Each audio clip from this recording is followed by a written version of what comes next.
more can I say? I wouldn't be here today if the old school didn't pave the way. What more can I say? I wouldn't be here today if the old school didn't pave the way. This is kind of jump on his as well. Well, here we go. Jones getting a good jump here against Visek. Visek initiating right into the big bank and a big smoke line.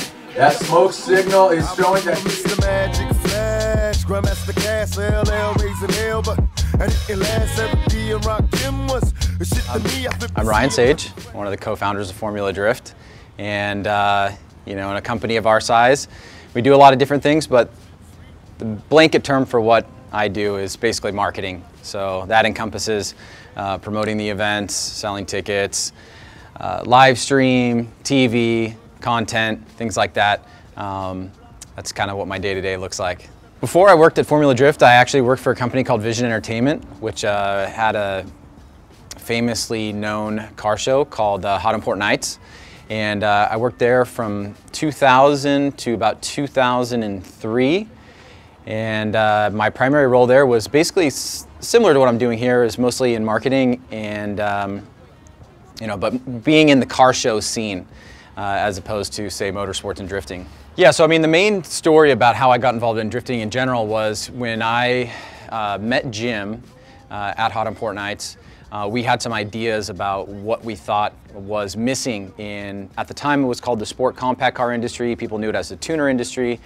We had some ideas about what we thought was missing there. And so we left Vision Entertainment and we started a company called Slipstream, which was primarily designed to help companies in this industry do a better job of connecting to consumers. And along the way, we had also been following this kind of, at the time, was an underground sport in Japan. Through Option Video, it had become somewhat popular in the underground here. And we had learned that D1 Grand Prix was looking to do an event here in the United States. And since both Jim and I had event experience, him on the operations side, myself on the marketing side, Jim took a big risk and flew out to Japan to meet with these guys and pitch ourselves as event promoters. So we ended up getting that gig, and that's more or less kind of what started our interest and involvement in drifting. Yeah, so after we did D1, it was a really big success. Everybody was like, wow, look at the sport of drifting, it's crazy. And we wanted to do more of it. We wanted to continue our relationship with D1 and build the sport. We thought it had huge potential. And so we pitched those guys to allow us to be kind of the license holder in the United States. They weren't really into it. It was kind of a one and done situation for them. That they didn't want to come back over and do any more events. So we politely told them, hey, if you guys aren't going to do it, we're going to start our own brand. And that's how Formula Drift was born. D1 was in October of 2003. And we started Formula Drift in 2004 with 4 events that were kind of built off of our relationships that we had with tracks that we were doing other events with. And that's kind of how it all started. And the rest is basically the 15-year history.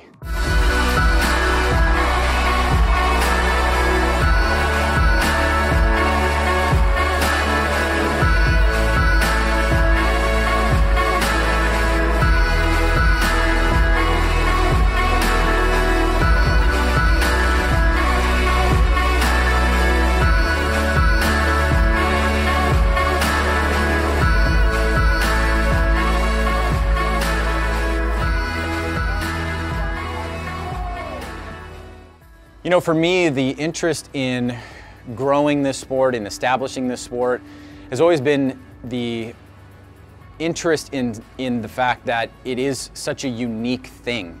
You know, we have one foot in action sports, we have one foot in traditional motorsports, but we really don't belong to either. It's kind of its own thing. And seeing that grow to where we think its potential has basically been the fundamental interest for me, you know, since the beginning. And what comes along with that are all the things that are tangentially related to the growth of the sport. It's how teams are surviving or thriving in the sport. It's how sponsors can get value out of the sport. And it's about building community. And so for me, that's always been kind of the broad goal. And as now that we're 15 years in, the goal has been much less about seeing that vision through, because I think we're on the path, but more about the day-to-day and definite details and goals that we have in terms of the development of the sport. So for me, it's really important that people that are participating in the sport, whether it's a driver or a crew chief or a tech guy, a fabricator, a sponsor, all have a valuable relationship to the series in the sense that they have a job and that they're employed. And I just want to continue to build off of that.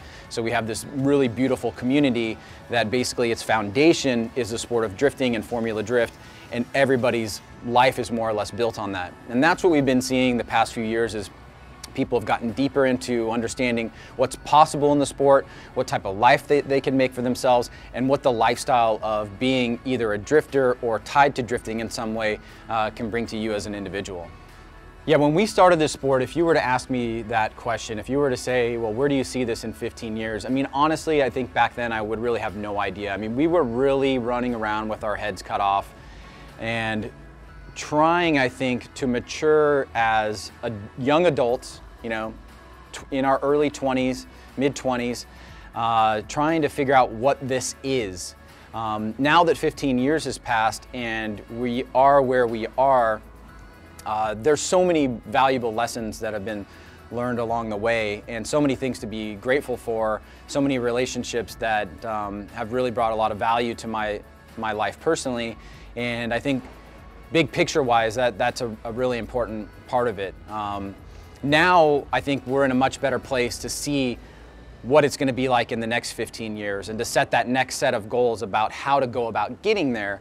But when we first started this, it was really kind of wild, wild westy. You know, if you think drifting is unrecognized now by the mainstream, go back and watch some of the videos from 2004, 2005, and you'll see just a completely different sport. The level of professionalism, the level of car build, the level of maturity of the driver has all gone up many, many fold. And I think really there's no headroom that's been established just yet about how far the sport can go. And that for me is one of the ultimate underlying potential things that could happen.